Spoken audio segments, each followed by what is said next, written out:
오래전에 우리 교회 아픈 렘넌트가 한 명 있었어요. Noon may sakit na remnant sa church. 아마 피 쪽에 암이 걸려서 우리 교회에 와서 이렇게 있더라고요. Member siya ng church at meron yata siyang leukemia. 그럼 같이 기도도 하고 이렇게 했습니다. So nanalangin kami sama-sama para sa kanya. 갑자기 이 아이가 이제 치료를 했는데 피가 모자라는. Pero isang araw kinailangan niyang gamutin siya at kinulang siya ng dugo. 서울에 올라가서 원래 그 예원교회 다녔으니까 예원교회하고 우리 교회하고 이제 얘기해서 피 좀 이렇게 헌을 해달라. At dahil sa member siya ng Yewon Church, inannounce sa Soul Emmanuel at Yewon na kung pwede mag-donate ng dugo para sa kanya. 많은 렘넌트들이 이제 그 얘기를 듣고 이제 헌을 하러 간 거예요. Marami mga remnants ang narinig yon at nag-donate ng mga dugo para sa kanya. 놀라운 얘기가 나왔어요. Pero may nakakagulat na nangyari. 젊은 우리 렘넌트들이 왔는데 병원에서 다 이렇게 피를 보고 헌을 해줄 수가 없다. Sabi ng doktor na nakita yung dinonate na dugo ng mga young people, hindi raw yung magagamit yung mga dugo nila. 거의 다 우리 젊은 층의 지금 학생들이 너무 피가 탁하고 기름기가 많고 안 좋다는 거예요. Sabi ng doktor, kahit na mga young people yung nag-donate ng mga dugong yon, marami raw oil, so hindi nila magagamit yung dugo na yon. 그 할 수 없어가지고 이제 할아버지들이 가서 했다니까요. Kaya wala kaming choice kundi yung mga lolo, yung mga nagsipuntahan at mag-donate ng dugo nila. 장로님들이나 이런 분들 와서 Of course, wala akong time so hindi ako nakapunta. Pero yung mga elders ng church, sila yung nagsipuntahan at nag-donate ng dugo nila. Ano ang issue? 음식 Yung pagkain nila. 지금 막 우리 렘넌트들은 전부 음식이 이렇게 몸에 안 좋은 걸 Marami mga remnants ang kinakain nila, yung mga pagkain na hindi maganda sa katawan. 튀김부터 시작해서 막빵 어떻게 해서 전부 하여튼 안 좋은 기름 이런 거 못 먹으니까. Mga pinirito, mga tinapay, mga pagkain hindi maganda sa kalusugan.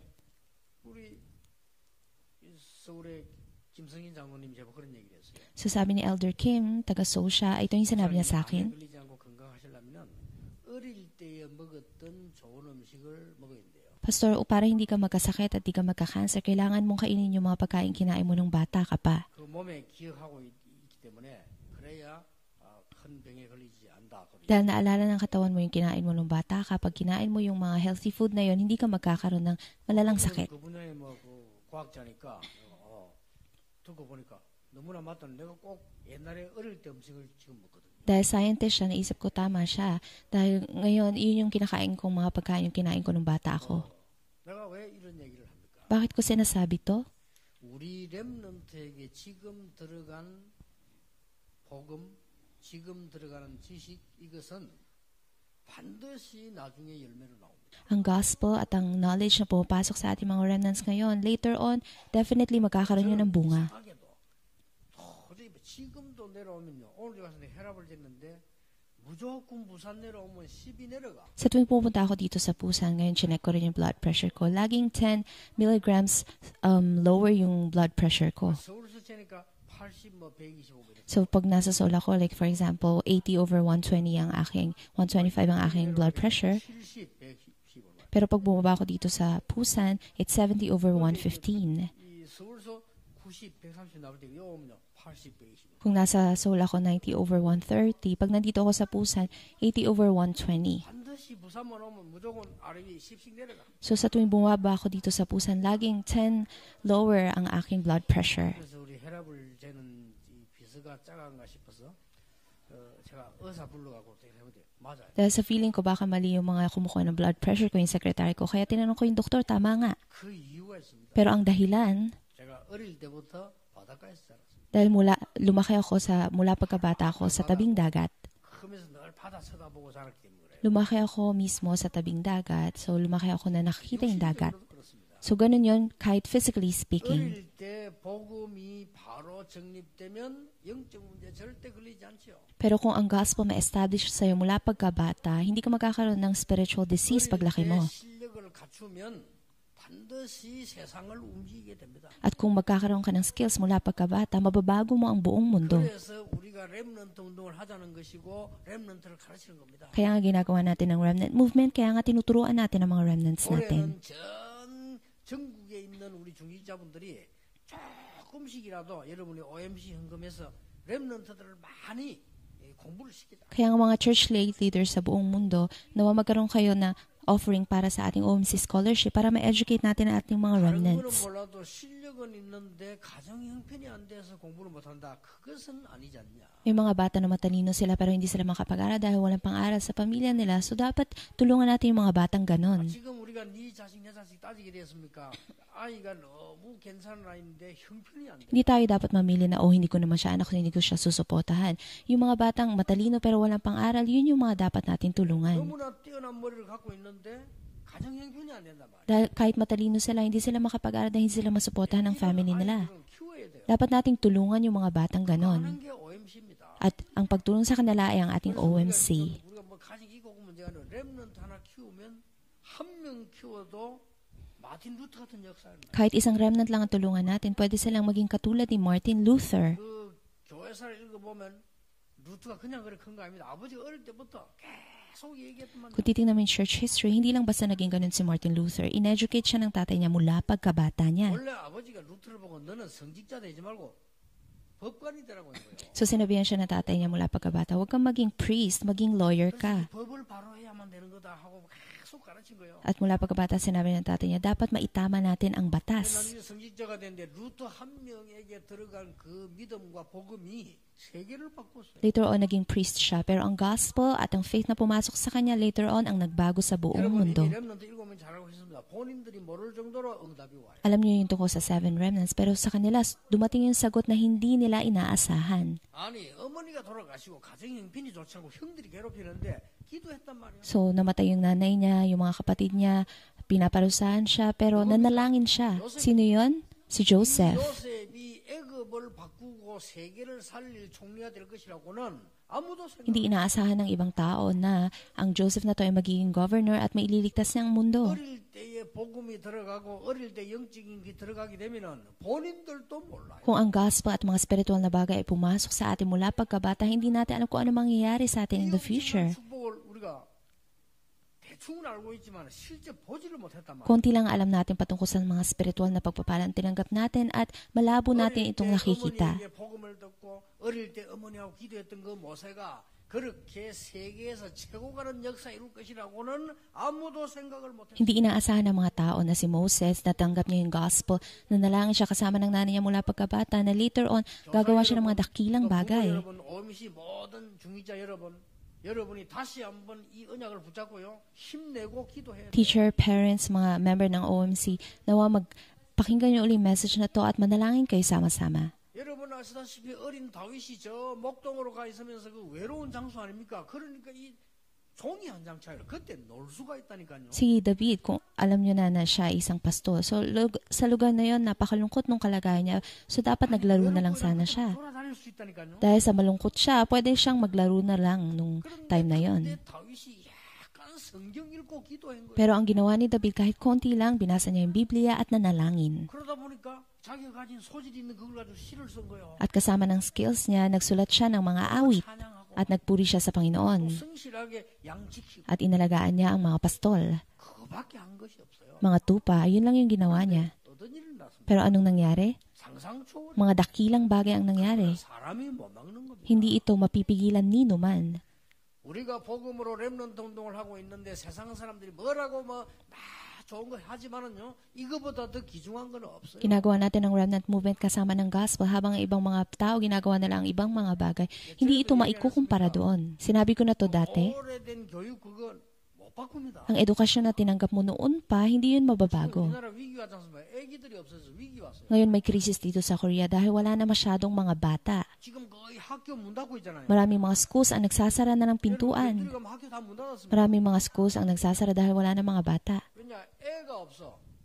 옛날에는 6명, 5명, 10명씩 나 지금 한두 명 놓고 안 노니까 애가 없는 거예요. So dati meron silang 6, 8 o 10 mga anak, pero ngayon, iisa na lang yung anak nila. 이유가 있다니까요. Ang dahilan, 우리가 학교 들어가면요, 학교 문에다 붙이는 noon pag pupunta tayo sa school, may dinidikit silang slogan. 벽에 붙이는 Sa pader, dinikit 아들, nila. 딸 구별 말고 둘만 낳아 잘 기르자. Babae man o lalaki, dalawa lang ang gawin nating anak. 많이 낳지 말라고. Sinabi nila na huwag tayong mag-anak ng marami. 몇년 했나면요, 20년 넘어 있어요. Ginawa nilang ganung edukasyon sa amin sa higit sa 20 years. 지금 한 30년 이 교육을 본격적으로 우리나라가 했다니까요. Ginawa nila yung ganung education or campaign for more than 20 to 30 years. 이 정치인들이 못 내다본 거죠. Yung mga politicians, hindi nila nakita kung ano mangyari in the future. 나중에 어마어마한 여파가 온다는 거를 상상을 못 한 Hindi 거예요. nila nakita yung panganib na mangyari in the future sa ganung klaseng edukasyon na ginawa nila. 어른들도 아실 거 아니에요. 정치적으로 그렇게 했다니까 계속 교육을 한 게 애 잡기나 애 잡기나. Maraming mga matatanda dito ang alam. Noon, lagi nilang sinasabi, huwag kayong mag-anak ng marami, huwag kayong mag-anak ng marami. 막 선호했기 때문에 혹시 난 딸이면 또 아들 하려고 하지 마. 막둘 이상은 봐준다. 아들 딸 구별하지 마. 이런 식으로 계속 교육을 했다니까요. So noon, mas gusto nila magkaroon ng lalaking anak. So sabi nila, kahit babae yung anak nyo, huwag kayong mag-anak ng marami. 이 30년 딱 지나고 나니까 그게 얼마만 교육됐냐? 애 안 나. Pero sa 30 years lang ang lumipas, gaano to na itanim sa amin? Ngayon, wala na masyadong mga bata. Ganitong sitwasyon ang ating kinakaharap ngayon. Ganito nakakatakot ang edukasyon. 갔을 때 그 위기 속에서 나라를 건진 사람이 몇 명 있어요. Nang naging alipin sila sa Babylonia, may ilang mga katao na nagligtas sa kanilang bansa. 그 사람들의 특징을 봤더니 두 가지가 나왔어요. Kung titingnan mo yung special characteristic nila, may dalawang bagay. 복음입니다. Una, ang gospel. 그것도 어릴 때부터. Mula pagkabata, tinanggap 그리고 nila 어릴 yon. 때 벌써 실력을 받았어요. At mula pagkabata, meron na silang skills. 이런 렘넌트들이 해방시켰다니까요. Ganito mga remnants ang nagdulot ng kalayaan sa kanilang 여러분이 bayan. 하고 있는 헌신은 절대로 헛되지 않습니다. Ang devotion na ginagawa nyo ngayon ay hindi mawawala ng silbi. 모든 부교육자들이 아이들 향해서 교육하고 있는 것은 절대 헛되지 않아요. Ang edukasyon na ginagawa nyo para sa mga anak natin, ng mga assistant pastor, hindi yung mawawala ng silbi. Hindi mo mamamalayan pero mangyayari ang mga bagay na 그냥 to. 전달했는데 하나님이 역사하셔서 그들을 어떤 인물을 만들지 그건 아무도 모르는 Nirelay nyo lang ito pero hindi nyo alam kung gaano kikilos ang Diyos, ano sila magiging paglaki nila, hindi nyo ma-imagine. 우리가 뭐 어린이 주의니까 어린 생활에 이렇게 해서는 안 돼요. 여러분을 평생을 놓고 이 기도를 Huwag nyo isipin na Children's Day ngayon kaya pag-usapan natin patungkol sa mga bata. Hindi, dapat natin ipanalangin ito sa buong buhay 그래서 natin. 예수님께서도 마지막 말씀이 뭔지 압니까? Alam nyo ba kung ano sinabi ni Jesus ng mga huli? 예수님이 골고다에 끌려 올라가실 때 이 성경에 예언됐지만 얼마나 많은 저주와 얼마나 많은 비방을 받았습니까? Nung papunta siya sa bundok ng Golgotha, alam nyo ba kung gaano siya minura, gaano siya pinersecute? 예수님이 고난당하는 거 예수님 따르던 신자들이 얼마나 힘들겠어요? Alam nyo ba kung gaano kahirap para sa mga taong sumusunod sa Panginoong Jesus nung time na yun? 너무 기가 차니까 그걸 보고 여자들이 통곡을 한 거예요. So hindi sila makapaniwala, kaya yung mga babae nagsusunuran, nagiiyakan sila. 이럴 수가 있냐? Paano nangyari to? 우리 주님이 아무 죄도 없는데 왜 이렇게 하느냐? Wala namang kasalanan ng Panginoong Jesus, pero bakit nangyari to sa Kanya? 세상이 그런 거 아닙니까? 왜 이렇게 십자가 처형하느냐? Ganun sa mundo, bakit kaya tayo pinahihirapan patuloy na hawak natin ating mga krus? Noong oras na yun, sinabi ng Panginoong Jesus. 간단하게 얘기했어요. Hindi niya pinagtanggol yung sarili niya, pero lumingon siya at sinabi niya very 나를 simply, 위해서 울지 마라. huwag kayong umiyak para sa akin. 예수님이 그랬어요. Yun ang sinabi ng Panginoong Jesus. 그 고통 속에 그랬다니까. 나를 위해 울지 말고 네 자녀들을 위해서 울어라. Sabi niya habang pumunta siya sa bundok ng Golgotha, huwag kayong umiyak para sa akin, umiyak kayo para sa inyong mga anak. 일어날 엄청난 사건을 얘기. Gusto niya sabihin yung mangyayaring dakilang pangyayari in the future. 예수님이 성경에 약속된 대로 부활하셔서 하신 말씀이 뭡니까? Ayon sa pangako, siya muling nabuhay at anong sinabi niya? 내 어린 양을 먹이라. Pakainin niyo ang aking mga tupa. 3번이나 어린 양을 먹이라. 3 beses niya sinabi, pakainin niyo ang aking mga tupa. 키우고 있는 아이, 여러분이 우리 렘넌트들이 본인들도 모르고 여러분도 몰라요. Yung mga remnants na inaalagaan niyo ngayon, maaaring hindi nila alam o kahit kayo hindi niyo alam. 루트 아버지가 답답하니까 한 얘기겠지. 야, 나라 이래 되겠냐? 교회가 이래서 되겠냐? 우리가 바르게 복음 지키자 이렇게 했겠죠. Dahil sa, hindi siguro alam ng tatay ni Martin Luther, basta frustrated lang siya. So sinabi niya kay Luther na dapat nating bantayan ang ating church, ang ating bansa sa pamagitan ng batas. Pero pumasok yon kay Luther. 그게 루트가 그걸 뭐 강하게 품은 것도 아닌데 어느 날 이게 역사. At malalim niya tong niyakap sa kanyang puso at isang araw lumabas yon sa kanya. 저는 어릴 때 왜요? 우리 어머니가 막 다 걱정하는 거 있잖아요. 이걸 들을 때 가슴이 아프더라고 어릴 때요. Nung bata pa ako, naririnig ko yung mga alalahanin ng mga ng nanay ko. Nasasaktan ako nung naririnig ko yon. Sa palagay ko, pumasok talaga yun sa akin. 다른 건 안 돼도요. 어떤 경우에 있어서도 사람들과 갈등과 싸움과 불필요한 서론에 시간 보내는 그런 인생 지도자는 되지 않을 거다. Kaya nangako ako na hindi ko sasayangin ang panahon ko sa mga conflict, sa mga pagrereklamo, sa ibang mga tao. 거의 쓸모없는 시간 다 보내잖아요. Dahil halos lahat nasayang yung oras sa mga walang katuturang mga bagay. 말에 시간 다 보내. Sinasayang nila yung mga panahon nila sa walang silbing mga pananalita. Nakita ko yung mula pagkabata ko. 내가 좀 마음이 아프더라. 왜 저럴까? 아무리 어리지만 그런 생각이 들 정도. Kaya nung bata ako, nasaktan talaga ako. Naisip ko, bakit kaya ganun yung mga tao? 그래서 예수님께서 3번이나 Kaya nga 3 beses sinabi ng Panginoon Yesus, pakanin niyo ang aking mga tupa. Hindi lang yun. 여러분 바울이 진짜 전도는 뭔지 압니까? Alam mo ba kung ano yung tunay na pag-ebanghelyong ginawa ni Apostle Pablo? Hindi yung pag-ebanghelyo niya kay Priscilla and Aquila. Hindi yun Rome. 스바냐가 아닙니다. At hindi rin Spain. 저 스바냐에 있는 렘넌트입니다. Kundi ang mga remnants na nasa Spain. 그래서 바울이 기회가 나면 비밀리에 회당을 파고들었습니다. Kaya nga sa tuwing may panahon si Pablo, lagi siyang pupasok sa mga sinagoga. 여러분이 어린이를 교육하는 렘넌트를 교육하는 이유라. Kaya nga ito ang dahilan kung bakit ine-educate nyo ang mga remnants, ang ating mga anak. 아시겠습니까? Naunawaan nyo ba? 마음으로 헌신하시고 Kailangan mag-serve ka ng may kagalakan sa iyong puso. 정도로 감격스러운 마음으로 헌신. Kailangan mag-devote ka ng may kagalakan sa iyong puso to the point na mapapagaling kahit yung sakit mo. 그런데 왜 우리 자녀는 안 됩니까? Pero bakit parang walang nangyari pa rin sa anak 그거 ko? 함부로 말 못. Hindi kayo dapat magsalita lang ng ganun. 그거 함부로 말 못. Hindi kayo basta-basta lang dapat magsalita ng ganun. 여러분의 자녀가 인생 마칠 때까지는 어떤 일이 났냐? 그거는 하나님 손에 있어. Dahil nasa kamay ng Diyos kung ano mangyari sa anak mo in the future. Hindi ba? 우리가 복음 안에 있는 사람 그 함부로 말 못. Hindi kayo dapat magsalita lang ng kung ano-ano patungkol sa sino man na nasa loob ng gospel. 했는데도 마지막 때 망하는 사람이 있어요. Dahil may mga tagumpay na tao, successful sila, pero in the end, nagkaroon sila ng kabiguan. 한 사람은요, 참 서울대학을 나오고 행정고시 합격하고 고급 공무원 됐어요. May kakilala ako na galing sa Seoul National University, pumasa sa administration exam, at naging sikat na politician 그런데 복음이 들어가지 o government employee, pero hindi pumasok ang gospel sa kanya. 중간에 들어가고는 안 돼요. 아무리 설명하는데 그 똑똑한 사람이 왜 복음을 못 알아듣습니까? Dapat pumasok ang gospel sa kanya nung bata siya, hindi ngayong matanda na siya. Kahit i-explain ko yung gospel, hindi niya maunawaan. 아니 저 서울대가 아무데나 가는 건 아니잖아. 머리가 좀 있어야 가잖아요. 아니, 그 사람이 행정고시 합격했다니까 그러면 머리 있는 사람 아닙니까? Hindi basta-basta makakapasok lang sa Seoul National University. Dapat matalino ka. Nakapasa pa siya ng administration exam. 내가 보고 그래요. 선배님네 다른 건 다 이해되는데 복음이 이해 안 되는데 우리도 그래 살았거든요. Dahil sa close kami, ito yung sinabi niya, naintindihan ko lahat pero hindi ko maintindihan talaga yung gospel. 살아있는 거는 이해되잖아요. So, maunawaan mo ito habang buhay ka pa? 참 안타깝죠. Nakakalungkot talaga. 그래가지고요 국가의 중요한 자리 성공해요. 뭐 하나님 안 믿어도 돼. So, nagtugumpay siya, nasa mataas na position siya sa government at successful siya kahit walang Diyos. 사는 사람은 알아요. 55세가 됐는데요. 밑에 사람이 자기 위에 밀고 올라와. So, 55 na siya pero may na-promote na junior niya, na-promote na mas mataas sa kanya. Imagine, faithful servant siya pero yung junior niya na-promote na mas mataas sa position sa kanya.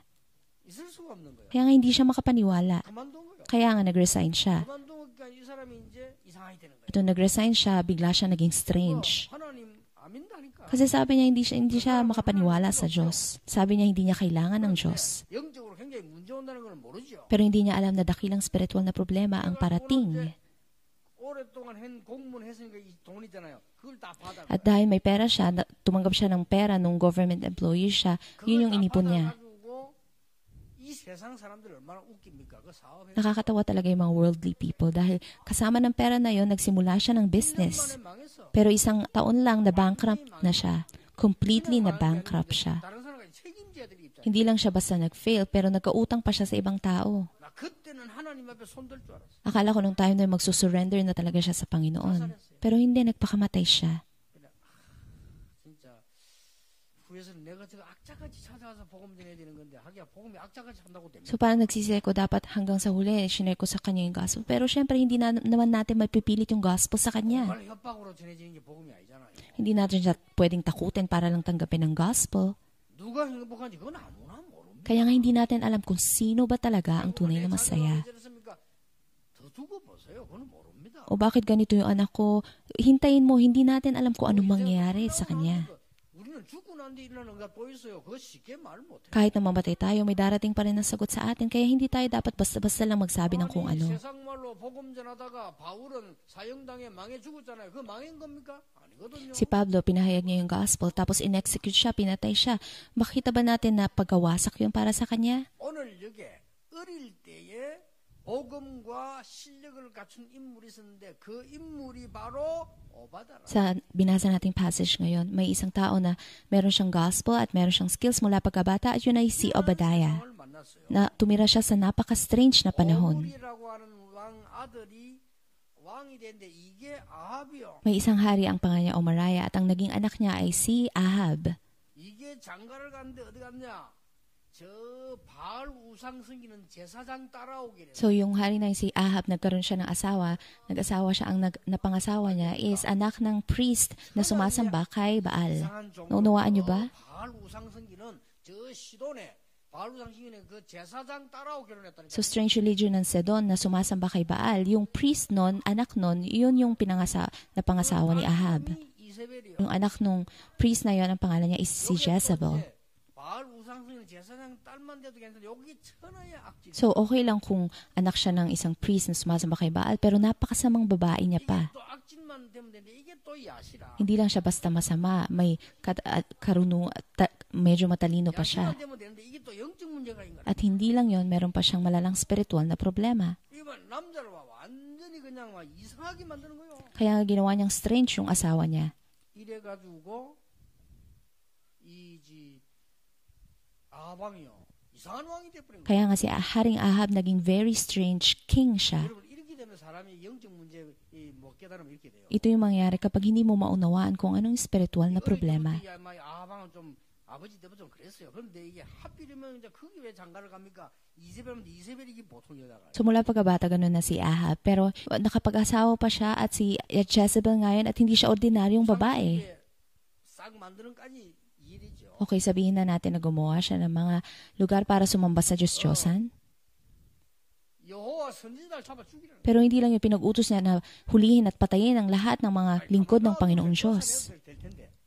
하여튼 하나님 믿는 여호와를 믿는 선지자 이것들은 다 죽여. Pero pwede niya naman siguro na ipatapon na lang sila sa ibang lugar. Pero ang ginawa niya, pinahuli niya yung mga propeta ng Panginoon at pinatay. Hindi talaga nakakapaniwala ang nangyari. Ginawa niya yung kasama ng kapangyarihan ng palasyo. Kapag galing yun sa palasyo, kailangan sundin nila yon. Pero makita natin si Obadiah na lingkod siya ng hari, gayon man, lingkod din siya ng Panginoong Diyos. Sa chapter 18 verse 3, isa siyang tao na tunay na may takot sa Diyos. So binuksan niya yung buong palasyo.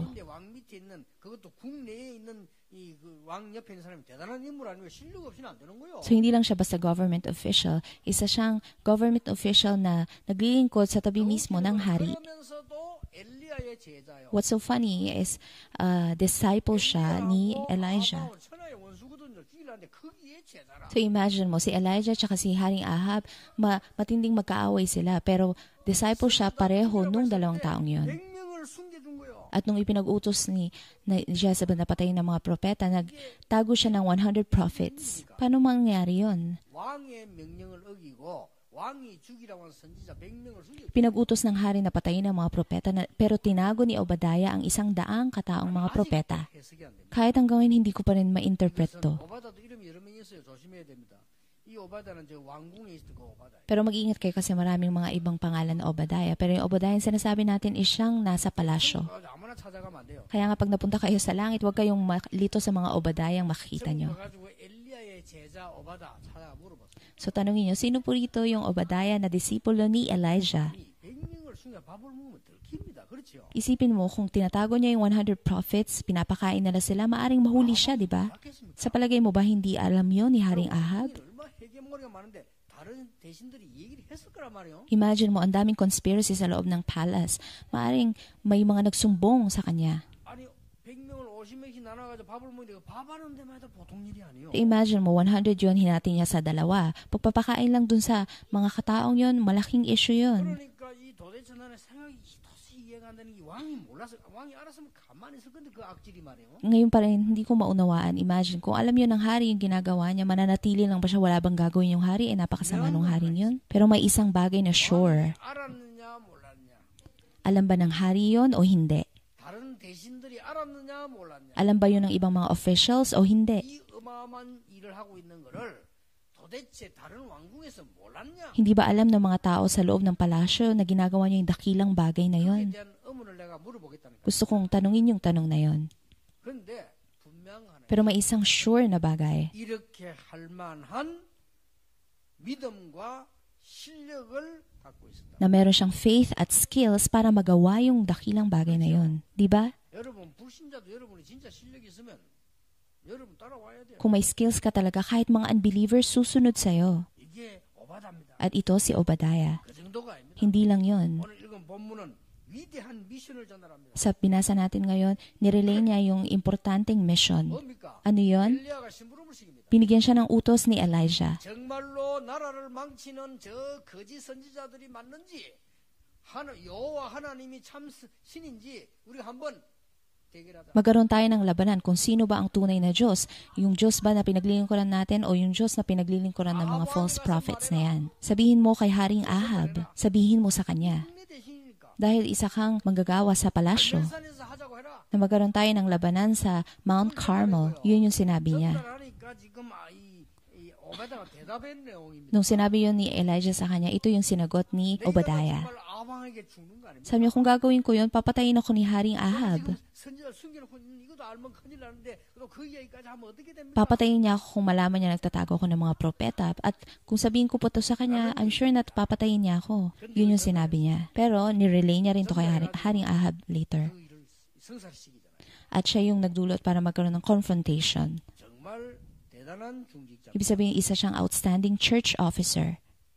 그걸로 끝난 거 아닙니다. Hindi lang yun. 여러분이 믿음 안에서 기다리면 믿음은 자라요. Kapag maghintay ka sa loob ng pananampalataya, ang pananampalatayang yun ay tutubo. 여러분 Hindi ba? 불신앙에 빠지면 불신앙도 자라요. Kung mahulog ka sa kawalan ng pananampalataya, tutubo din 믿음이 yun. 자라면 반드시 승리하게 되는 겁니다. At kung ang pananampalataya ito ay tutubo, magtatagumpay 어떤 ka. 응답이 왔습니까? Anong klaseng sagot ang dumating? 갈멜산에서 정말로 이상한 사람도 잡아주기 하는 이 선지자들하고 붙었는데 승리했어요. So nagkaroon sila ng confrontation sa Mount Carmel at nagtagumpay siya sa mga strange prophets or priests. 850대 1로 승리했다. 850 verses 1, pero nagtagumpay si Elijah.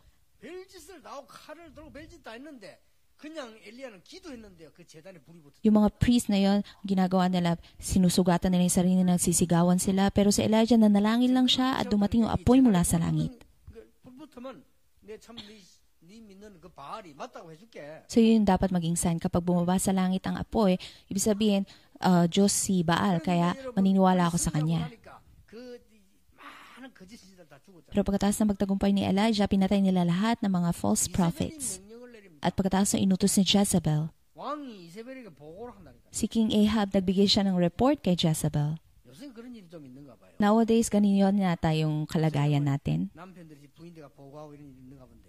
아니 왕이 이세벨에게 보고를. Ang lalaki na ang nagre-report sa mga asawa nila. So, ganun si King Ahab, siya yung nag-report sa reyna niya. 이세벨이 내린 명령이라 내가 신에 자기 신했잖아요. 거기에 목을 두고 맹세한다고 엘리야를 잡아주게. Kaya sinumpa ni Haring Jezebel na sinumpa niya sa pangalan ng Diyos na sinasamba niya na papatayin niya talaga si Elijah. After nun, dapat sana nagsisi na siya pero hindi gusto niya pa ipapatay si Elijah. Kaya nga tumakas si Elijah. 가다가 쓰러진 게 지난 주간에 로뎀 나무 밑에 쓰러진 거. So nung tumatakas siya, hinimatay siya sa ibabaw sa ilalim ng broom tree at yun yung message natin last week. Yun yung sinabi niya, time na sinabi niya na hindi ko na kayang magpatuloy pa. Hindi ko na kaya. Yun yung confession ni Elijah. 주의 천사를 보내서 힘을 얻게 해서 40주야를 걷게 만들었다. Pinadala ng Diyos sa kanyang mga anghel, pinakain siya para makapaglakad siya ng 40 days at 40 nights. 거기서 중요한 답이 나와요. Doon niya tinanggap yung dakilang sagot. Ano yung sinabi doon? 너 말고도 바알 앞에 무릎 꿇지 않은 7,000명의 제자 남겨두었다. Maliban sa'yo, nagtabi ako ng 7,000 disciples na hindi sumasamba kay Baal. 7,000명의 제자 남기겠다. Sabi ng Diyos, mag-iiwan ako ng 7,000 disciples. 그러면 거기에 가장 중요한 역할을 한 사람이 누굽니까? 이 오바다가 키운 100명의 선지자입니다. Kung totoo yon, sino yung mga magpe-play ng important role? Ang 100 prophets na itinago ni Obadiah, kasama ni Obadiah. 나중에 이 사람들이 Hindi lang yun. 일어나서 도단성 운동을 펴는 Later on, yung mga taong yon ang gumawa ng Dothan movement. 아람을 막고 싸우지 않고 이기는 엄청난 전도 축복을 누리게 되는 겁니다. 이런 축복. Ginawa nila yung dakilang gawain ng evangelism movement na kung saan nagtagumpay sila na hindi sila nakikipaglaban. 여러분 언약을 굳게 잡으시기 바랍니다. Nawa panghawakan mo ng matibay ang pangako ng Diyos. 성인데 하나님이 가장 원하시는 곳에 쓰임 받았다. Iisa lang ang buhay natin pero ginamit siya ng Diyos sa lugar na napakahalaga. Wala nang mas mahalaga pa dito. 한번 사는 인생을 하나님이 가장 원하시는 기뻐하시는 곳에 쓰임 받다 이 말이에요. Iisa lang yung buhay mo pero kung gamitin ang buhay mo sa lugar na kung saan tunay na ninanais ng 오늘 Diyos. 여러분들은 이 각인된 그 뿌리 체질 바꾸면 기적이 일어난다. Kaya nga kung baguhin mo kung ano yung naiugat sa'yo, na-imprint sa'yo, kung gayon, ang mga himala ng Diyos ay magaganap. Ito ang remnant education. 우리 렘넌트들에게 우리가 지금 복음과 미래를 각인시키기 시작하면 기적이 일어나요. Kaya nga ngayon, Children's Day, kung ang gospel, ang salita ng Diyos ay itanim natin ng malalim sa ating mga remnants, ang mga himala ng Diyos ay magaganap. Wala bang mangyayari sa mga, wala na bang pag-asa yung matatanda? Pinayag sa atin ng Panginoon, tumanggap ka ng kapuspusan ng banal na Espiritu. Kung gayon, tatanggap ka ng kapangyarihan upang maging saksi ko hanggang sa katapusan ng sanlibutan. Panghawakan mo to bilang pangako ng Diyos.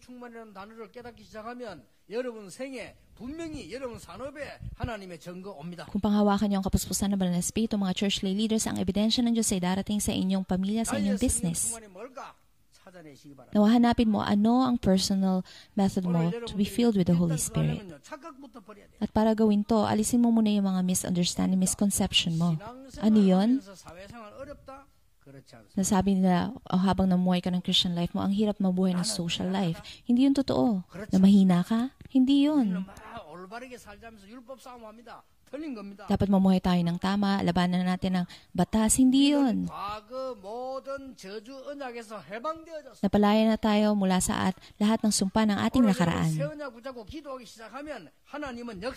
Panghawak mo ang bagong pangako ng Diyos, ang Diyos ay kikilos sa buhay mo. Kung tunay na gusto mong tumanggap ng sagot, anong dapat mong gawin? Sa case ko, ito yung ginagawa ko. Kung tunay mong gusto tumanggap ng sagot, panghawakan mo ang kapuspusan ng banal na Espiritu at kalimutan mo ang lahat ng iba pang mga bagay. Sa case ko, dahil sa kailangan ko talaga panghawakan ng pangako ng Diyos at mapuspusan ng banal na Espiritu, sinabi ko sa mga kapamilya ko na hindi ko na kailangan mag-celebrate ng birthday ko. Hindi ko rin kailangan ng mga holidays. Hindi ko na kailangan bisitahin pa yung mga kamag-anak ko. Ako'y magpapatuloy kasama ng only the gospel. Patuloy lang ako, magpapatuloy ako sa mga gawain ng Diyos. Hindi ko sinasabi na lahat kayo magsunuran katulad ko. Kung gagawin mo yun, mapapalayas kayo. Hindi yun ang ibig ko sabihin. Ang ibig ko sabihin talagang gawin nyo to. Dahil kung talagang gagawin nyo to, ang mga gawain ng Diyos ay magaganap.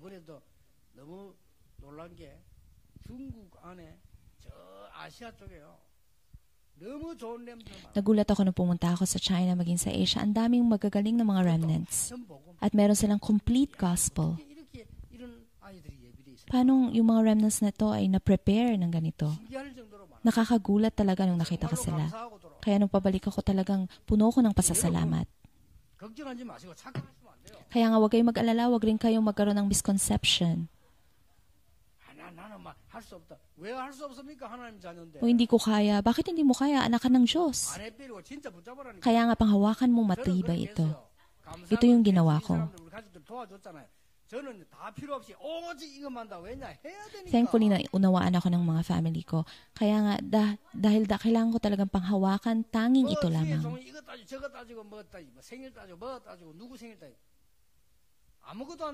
Isipin mo kung servant ako ng Panginoon, tapos iisipin ko, birthday nito, ni ganyan. Ibig sabihin, wala akong magagawa.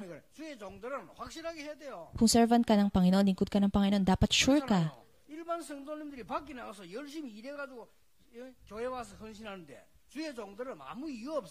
Tingnan mo, yung mga ibang mga church members, nagtatrabaho sila, tapos magde-devote sila sa church. Pero yung mga lingkod ng Panginoon, mga pastor, dapat wala kayong ibang mga excuses. Panghawakan mo matibay ang pangako ng Diyos upang makita sa iyo ang kapangyarihan ng Diyos. 같은 인물이 나왔어요. At dahil dito, ang mga taong tulad ni Obadiah ay 같은 sumulpot. 인물 나오니까 7천 제자 일어나고 도단성 운동이. At dahil kay Obadiah, 7,000 disciples ang nagtindig at ang Dothan movement ay 여러분 naganap. 오늘 이 힘을 회복하는 시작이 되길 바랍니다. Nawa maging araw ito na kung saan ma-restore ang 나는 kalakasan 연약하지만 sa iyo. 하나님은 연약하지 않기 때문에 연약하지 않다는 거예요. Maaring mahina ako pero hindi mahina ang Diyos kaya hindi rin ako mahina. 실제로 제가 응답받는 방법이 뭐냐를 찾아야 돼요. 저는 제 방법 찾았으니까요. Hanapin mo yung method paraan upang tumanggap ka ng lakas. Nahanap ko to. 내게는 날짜도 의미 없고 장소도 의미 없고 아무것도 없다. 오직 복음 아니면 살릴 수 없다는 걸 알고 있기 때문에. So date and place, it doesn't matter. Tanging ang gospel lamang na ito ang makapagliligtas. 그럼 여러분이 각 렘넌트들은 지금 여유가 많습니다. 제대로 복음 뿌리 내리고 언약 잡아 뿌리고 실력 갖추면 세계 변화. So sa mga remnants, marami kayong panahon nowadays. Kaya panghawakan nyo mabuti ang gospel at i-develop nyo ang inyong mga skills upang mabago nyo ang buong mundo. 모든 성도님들에게 시작되기를 예수님 이름으로 축복합니다. Kayo pinagpapala ko sa pangalan ng Panginoong Jesucristo na ang pagpapalang ito ay magsimula sa lahat ng mga ating mga church members. Panginoong Diyos, nagpapasalamat kami sa iyo. 말씀과 세상을 볼 수 있도록 은혜 주심을 감사드립니다. Panginoon, salamat po sa iyong biyaya upang makita namin ang iyong salita at ang sanlibutan. 참 복음의 능력 가진 렘넌트를 키우게 해 주시옵소서. Katulad ni Obadiah, tulungan mo kami may raise ang mga remnants kasama ng kapangyarihan ng gospel. 헌신하는 보람된 하나님의 일을 보게 해 Na 주옵소서. makita namin yung halaga ng service na ginagawa 예수 그리스도 namin. 이름으로 기도하옵나이다. Ito po ang aming dalangin sa pangalan ng Panginoong Jesucristo. Amen.